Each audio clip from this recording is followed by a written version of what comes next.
நன்மையும் பாக்கியமும் உண்டாகும். வல்லவர் வாக்கில் நிலைப்பாய் நீ என்றும், நல்லவர் நிழலில் தங்குவாய் நீ. கர்த்தருக்கு பயந்து அவர் வழியில் நடப்பவன் பாக்கியவான், தேவ ஆசீர்வாதம் பெற்று வாழ்வான். கர்த்தருக்கு பயந்து அவர் வழியில் நடப்பவன் பாக்கியவான், தேவ ஆசீர்வாதம் பெற்று வாழ்வான். உன் வீட்டின் முரங்களில் உன் மனைவியோ கனிதரும் தாட்சை கொடி போலிருப்பாள்.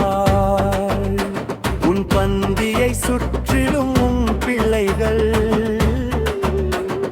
பச்சை ஒலிவ மரக்கன்றுகள் போலிருப்பார்.